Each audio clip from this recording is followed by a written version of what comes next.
Hello and welcome to the DualShock Graveyard Podcast. This is episode 16. I am Julian, your host, humble narrator, cult master extraordinaire, and this is it.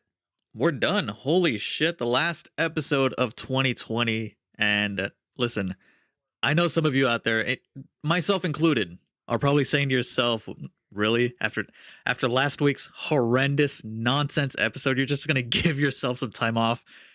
The answer is yes. Even I'll say that it's undeserved time off. But listen, we are going to address that, okay? We're going to talk about that. And as a matter of fact, we're going to talk about it right now. As most of you already know, nobody roasts me better than me. And boy, do I deserve a good roasting. So here's the thing, right? Last week, things happened. I can't disclose what happened, but things happened. Things happened that was on my mind for most of the day. And honestly, my first instinct was to actually just not put out an episode at all, which in hindsight might have actually been the better idea. But as some of you know, this podcast is coming off a very long 2-year hiatus, and I'm not trying to get back into old habits. I'm really not. But as an end result, I put out a very short, a very lackluster episode that even while I was recording it, I knew completely sucked ass. And as a matter of fact, the title of the episode is actually a roast on myself too. Episode 15, entitled 26 Minutes. Just so you know, the original title of the episode was going to be 26 Minutes. Really? You lazy spick? I swear to God, that was going to be the full title, but, for obvious reasons, the censors and all that, we can't go that far. Even I can't even roast myself. That's how messed up the game is now. You can't even like crack racist jokes to yourself, for better or for worse. But anyway, this morning I went on a very, very nice run. I ran an extra mile through some sprints in there. Came home, took a nice cold shower, and got dressed up really nice. And here I am, ready to put out a actual quality episode. Everything's good. Nothing on my mind right now except putting a good show out for you guys. So let's end this year on a high note. And that starts now with a very, very special announcement. Are you ready? Don't be ready. It's nothing big. It's regarding the first episode of next year is going to be the first ever DualShock Graveyard State of the Graveyard. I know it's a very hack, to be honest. Let me fill you in on all of your favorite podcasts are going to be doing a State of the Union type progress report type shenanigans, and so am I. I think those types of episodes are important, to like a little progress report to just go down in a very organized fashion, how the show's doing, what to expect from next year. I certainly have a lot of plans for the show, and I'm actually preparing right now 2 fat lists, 2 fat juicy lists. One of them being all of the substantial horror movies coming out in 2021, and all the substantial games of note that are also coming out in 2021, which we will go through.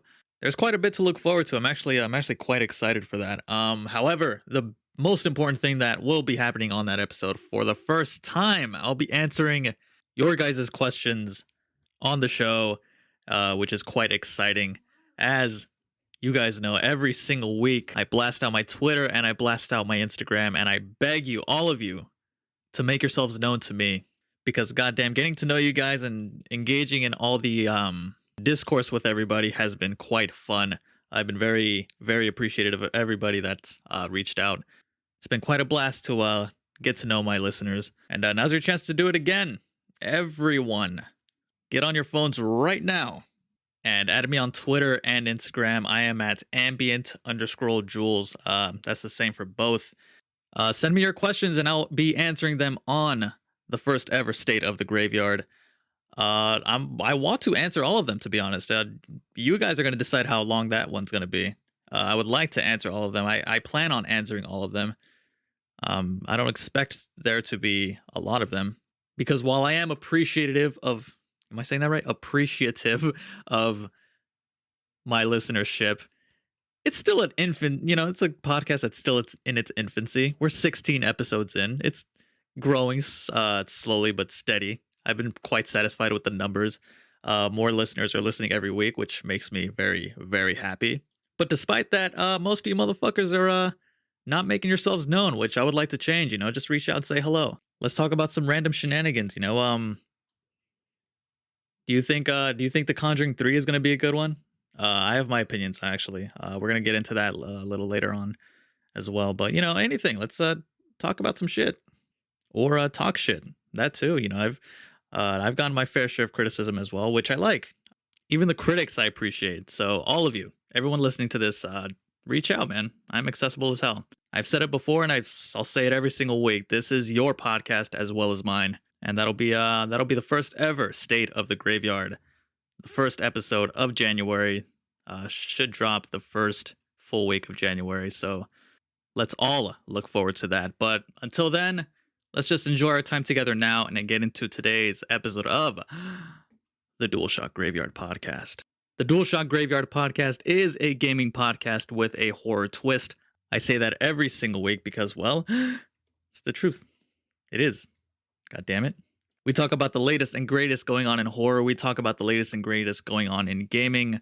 And being that this is the last episode of the year, this is going to be more of a reflective episode, to be quite honest. I mean, it has to be. For example, there's going to be no weekly release segment this week because there's nothing else worth noting releasing this month. Immortals Phoenix Rising is out. Cyberpunk 2077 is out, which, by the way, we're going to have a nice, long, juicy rant about that game. Oh, boy. Oh, boy. People are not happy. They are not happy. Not one bit. The people that make the news are on holiday now. Everyone's just winding down for this year, which makes sense. It is the holidays. Christmas is less than 15 days away, if I'm correct. Is insane. I mean, you know how like lately every year you'll hear people say that my Christmas spirit has diminished little by little every single year, but this year especially, for obvious reasons. For me at least, it's just not there. On my couch I have my 2 throw pillows, festive, but that's about it. Which really sucks, I really, in the beginning of this year, I really wanted, I was waiting for, the holidays. I was going to give myself a big revitalization of the holiday spirit, but that never came to be. I think most of us want to at least make that effort. Some of us don't care, which is fine too. Last week's episode, again, I don't want to beat a dead horse. I've said my piece on it. There's nothing else really left to be said. But I will say that 2 good things came out of that horrendous episode. One of them was we got a winner of last week's $10 PSN code giveaway. And honestly, I don't even remember what the question was that got this person the code. I remember I put out the episode, and in the middle of the night, I got the answer, and I got out of bed and just took care of that. I gave him the code. He confirmed it, and haven't thought of it since. But a congratulations is, of course, in order. So big congratulations to Mr. Where's your name? Oh, here it is. Mr. @HybridFuse. Congratulations on that $10 PSN code, which you got many, many days ago. You've probably already spent it all by now, but an official congratulations was in order, of course. So congratulations to you, sir or ma'am. And the second good thing that came out of that shenanigans-filled episode last week, it's actually a film that I talked about. One of the things that I actually did do last week was I gave an in-depth review of a film that I saw recently.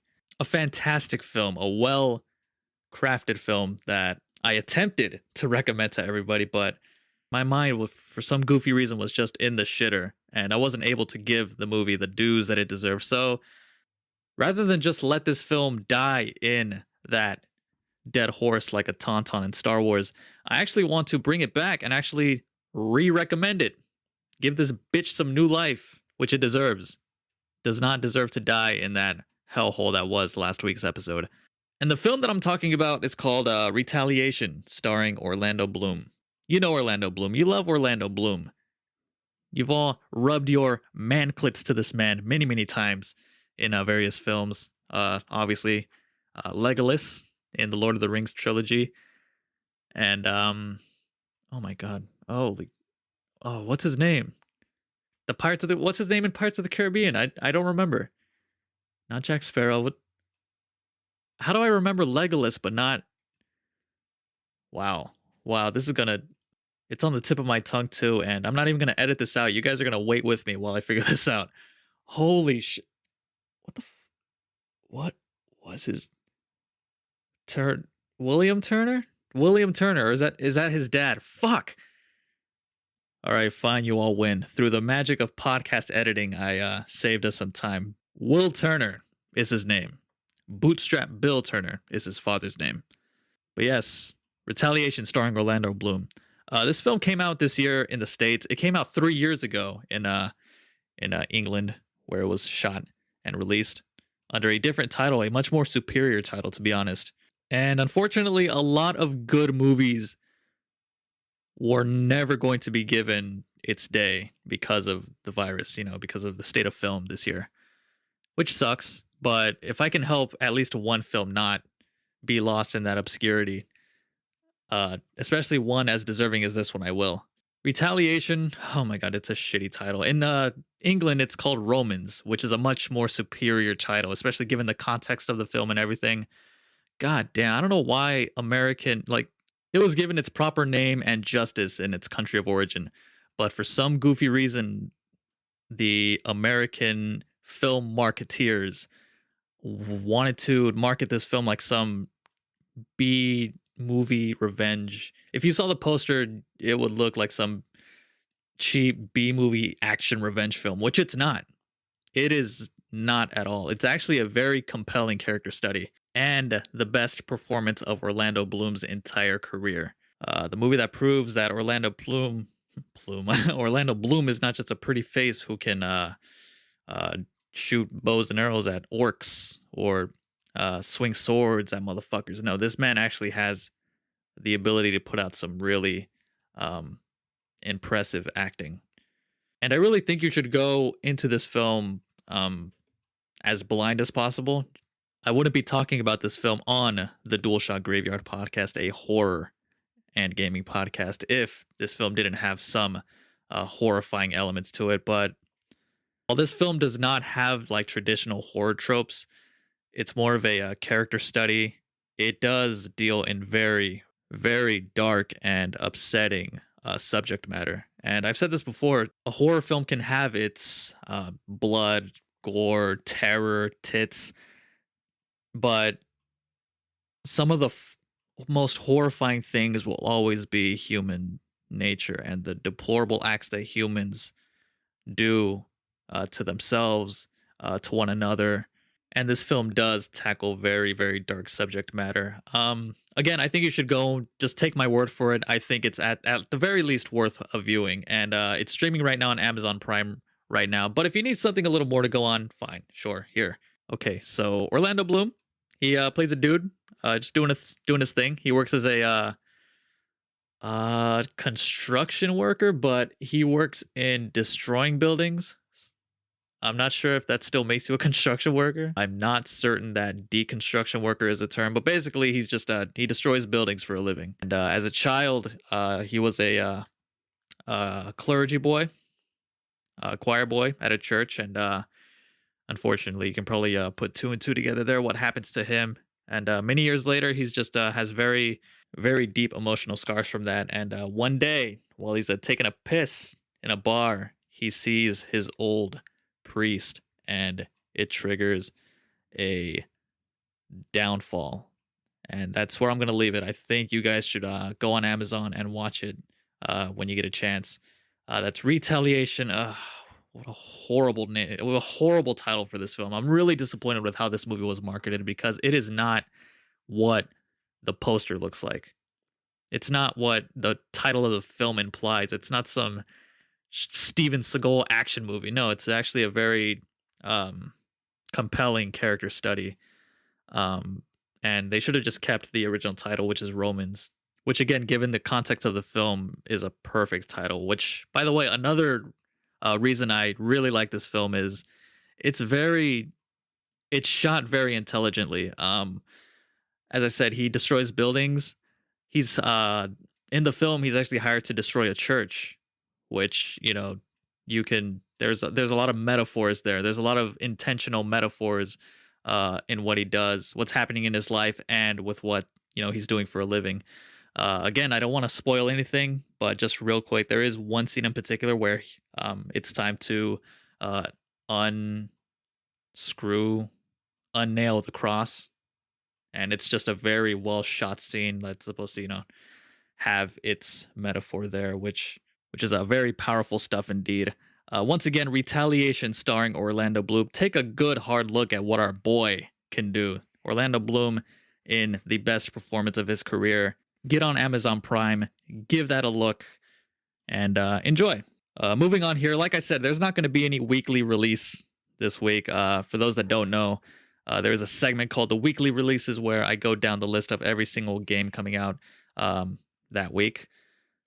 I'm not even sure why I'm bringing it up right now. We're not even at the gaming segment of the show yet, but it's because one segment that I am going to do this week is the final what I've been watching / what I've been playing of 2020. And we're starting this off with a banger, Castlevania. Not again. New first-time listeners, I talk about Castlevania at least once per episode.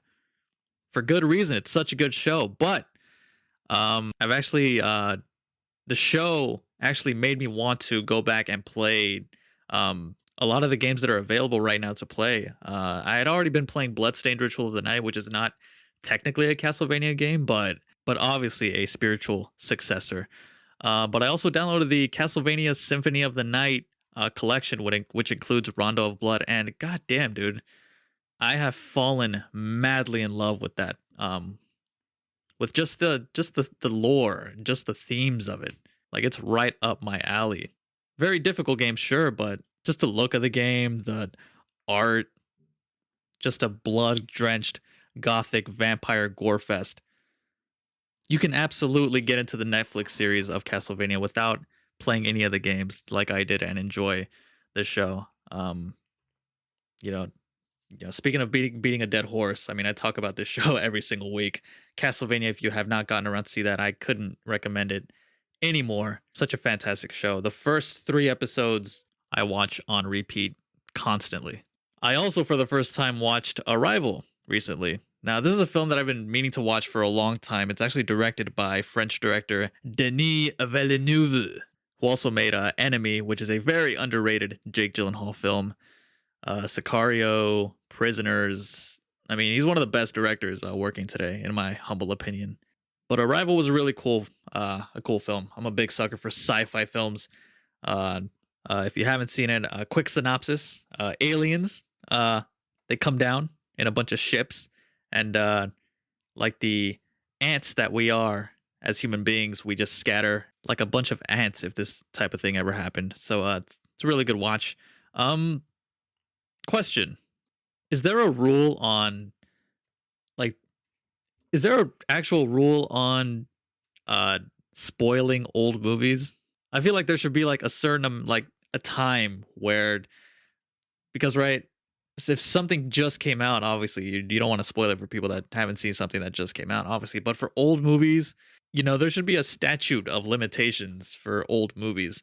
For newer stuff, it makes complete sense to say, hey, that just came out, man. Don't spoil it for me, you dickhead. But it makes a lot less sense to say, I never got around to watching that, and maybe I will one day, but don't spoil it for me. Come on. There should be some rule, because I really do just want to talk about Arrival and talk about the very interesting plot twist that happens, but I won't. I'll be good. You guys should definitely watch Arrival. That's another one I recommend highly. I've also been playing this little game called Little Nightmares. I've talked about it before, actually. I haven't beaten it yet. For those of you that are fans of games like Limbo or Inside, who are made by the same studio, it's definitely in that same vein of games. It's just a creepy little side-scroller. Very interesting side-scrolling, spooky shenanigans happening there. at the very least worth a YouTube trailer watch if that sounds intriguing to you. I bought it on sale, but regardless, it should be pretty cheap. So again, if you're fans of games like Inside, Limbo, trying to think of other spooky side scrollers, but I'm digging it. Little Nightmares. Quite the uneventful week as far as what I've been watching and playing. However, before I do move on to the gaming half of the show, I do want to take a little moment to rant about something. A nice little rant. Now that the dust has settled on all the releases this year, now that the year is winding down, I think it would be interesting to talk about. And I wanted to keep it like horror themed at first, but you can actually extend this to just film in general. I wanted to talk about the actual state of films right now. Ooh, before I do that though, I almost forgot, Jesus Christ. Films of the year. Hell yeah, best films this year. It sort of ties into the topic that I just wanted to talk about. And really it's just because there wasn't really much to choose from. I mean, theaters were closed and most films this year were not given opportunities to really market themselves because of everything that went down. But for the short time in the beginning of the year that theaters were open, there were a couple bangers, a couple good films. I'll name two off the bat. Keeping it a little on topic. The Invisible Man. The Invisible Man was actually quite the surprising thriller. I really enjoyed it. I think damn, what's the name of that actress? Elizabeth Moss or Kate Moss, one of them, put up a really good performance. A lot of cool modern twists to a classic horror movie character. And I'm just gonna go ahead and call and just say that that's my horror film of the year. I know that, right? I'm right there with you, The Invisible Man. But again, like I said, it was just a very creepy, well, not creepy, but just a bizarre year in film. And as far as just general, there was a film that came out this year that I fell in love with and legitimately very much enjoy, and that's The Gentleman, directed by Guy Ritchie. And this is a Guy Ritchie film, which I think if you are familiar with him, you know exactly the type of movie that he's known for. He does like those very black comedy British crime films, and this is yet another one. But it is extremely well written, well acted, fantastic performances by Matthew McConaughey, and more especially Hugh Grant, who, in my opinion, put up the best performance of his career. He is such a funny motherfucker in this film, and if it really is a question if that's your type of movie, right? Like, if you liked Snatch or not many other films come to mind, but just those type of like slapstick, funny British crime movies. The Gentleman is definitely one that I recommend. Honorable mentions to more big movies that were able to squeeze in some theater time before everything went to shit. Sonic the Hedgehog came out this year. I want to say Bad Boys for Life came out this year, but that might have been December. One of the two. And then, listen, the rest is history. We all know what went down, and that's going to segue perfectly into my next rant. And it's about where we are right now as far as film. Unfortunately, obviously, not good. We are that industry is in some shenanigans right now. However, I wanted to talk about the future and what is next for film, because a lot of really interesting developments have been happening, and it's made me very curious to see what is going to happen, especially with a couple recent announcements. I'm sure many of you already know that a giant pile of major blockbusters coming out next year are going to release in theaters and also simultaneously on HBO Max, which is wild to say the least. And listen, if I could just make a prediction right now, which to a lot of people might be quite obvious, but I don't think movie theaters are dead per se, but I do predict that a lot of movie theaters are going to close, unfortunately. More specifically, the mom and pop theaters, a lot of the tiny theaters, unfortunately, might not see much life for much longer, which really sucks. But the actual business aside and the actual theaters aside, I more want to get into what all of this means for films, the actual films. And again, I wanted to keep it towards the state of horror films, but I just thought, and you could actually just extend this to just film in general, which I think might bode well. Like the what how I'm thinking about this is that this might actually be a good thing for not films as like a business, but just like the state of actual films. And to bring it in a more simpler terms, I just simply think that this is a grand opportunity for films to actually become better. And here's why.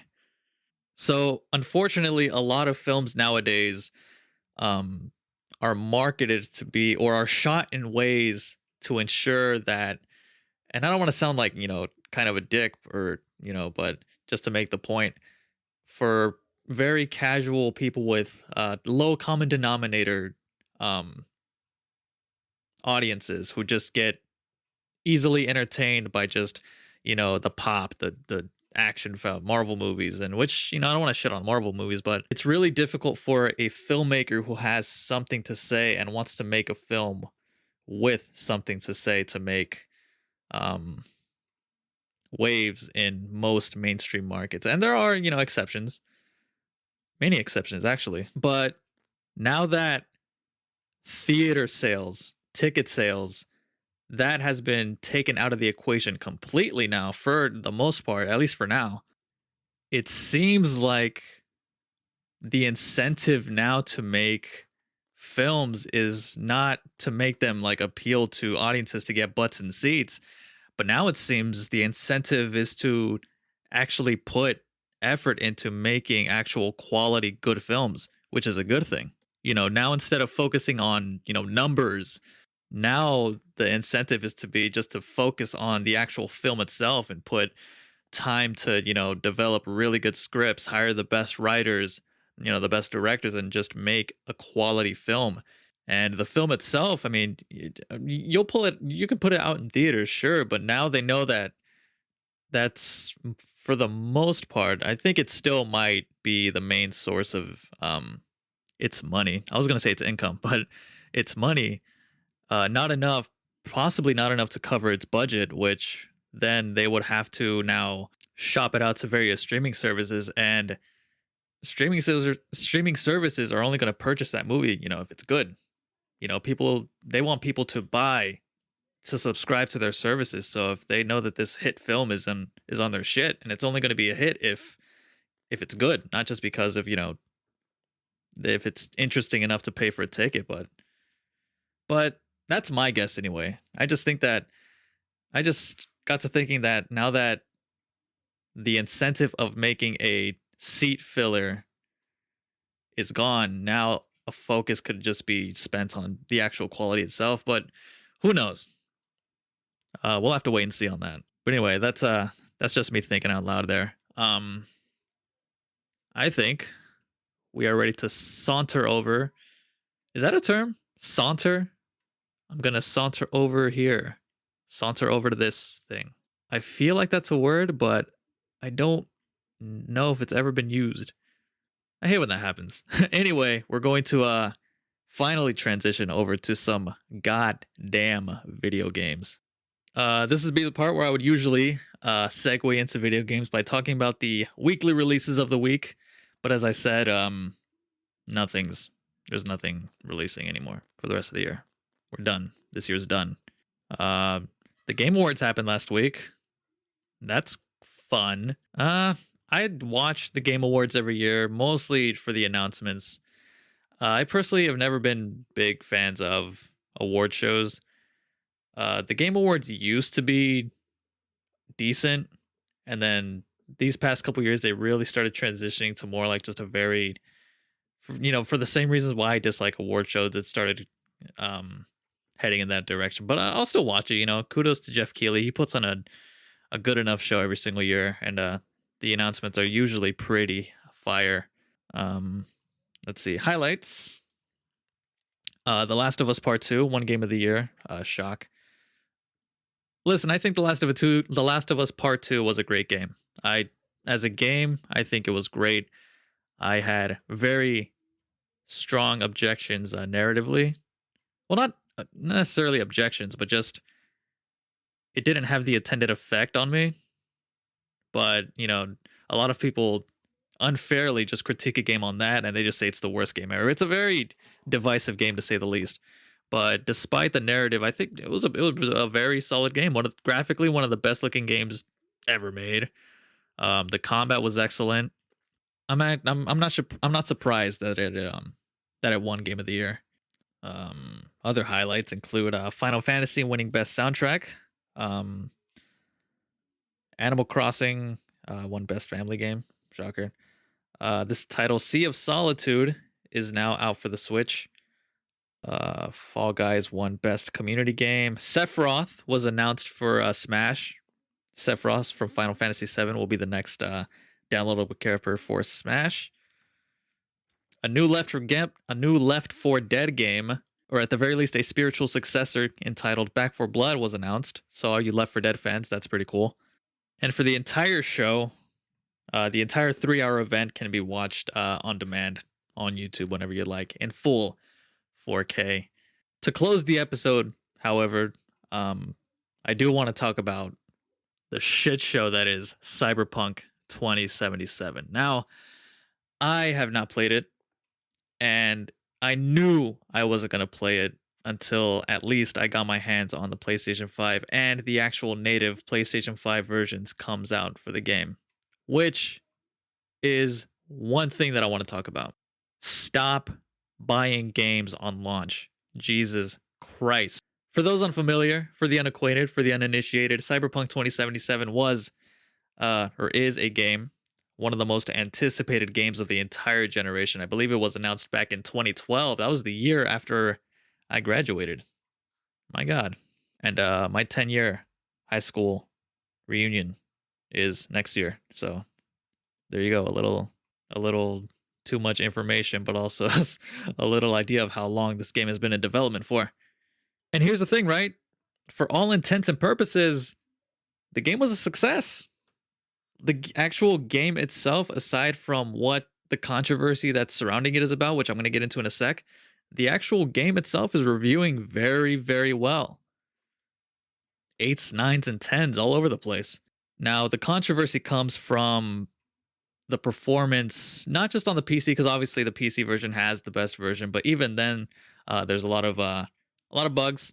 It's an obviously underbaked game that came out a little bit too early, which is pretty crazy considering how long it's been in development for. But the bulk of the controversy is how it runs on the old consoles. And by that I mean the base PlayStation 4, the base Xbox One. To say the least, the game runs like ass on both those platforms. And here's the thing. I knew it would. In fact, I have many episodes where I've said this exact same thing. I never made it a declarative statement, but I just simply said many times, listen, I'm not playing this. Clearly, this game was meant for PC and next gen. I believe that was the plan for a long time, and then they said screw it, and we can't miss out on an install base of over 100 million players, understandably. So, okay, we're going to develop this game for old consoles as well, last gen. But you look at how graphically heavy this game is, and it's a beautiful game. But again, I knew for a long time that this game was going to run like ass on the PS4, and I've said that, I think I'll wait. I'll wait for the native PlayStation 5 version, and, to buy an actual PlayStation 5, which, by the way, no luck on that. No luck. But I think it's time for me to, the nonchalant reason why I was holding off on buying this game to be something that I recommend everyone does. And that is not to buy games at launch. That is something that every single person should stop doing. I haven't been doing that for a long time. Even the games that I am anticipated for. God of War, my all-time favorite series ever. I waited 2 days after that game launched to actually buy it. For Cyberpunk, again, I just knew that this game wasn't going to run well on old console. I knew that my hardware is obsolete. I have the original 2013 PlayStation 4. And I mean the original, like the original, back that the ones that had the touch the touch button, the where you have to tap it to turn it on. I believe they phased that out within the first couple years, and then they turned that button into an actual button, and then they put out the slim. But now I have the first wave PS4, and all these years later, it's still doing its thing. It's still running, but I mean, Jesus Christ, it's been what, 7 years? It's not running a 2020 next gen game adequately, and I knew that for a long time. And unfortunately, it's also the same reason why I've been holding out on purchasing multiple games. My most anticipated games, I haven't played Ghost of Tsushima yet for this reason. I haven't played Immortals Phoenix Rising, which I actually was looking forward to that game more than Cyberpunk because I'm really big into Greek mythology, and Immortals Phoenix Rising is a Breath of the Wild style game in Greek mythology.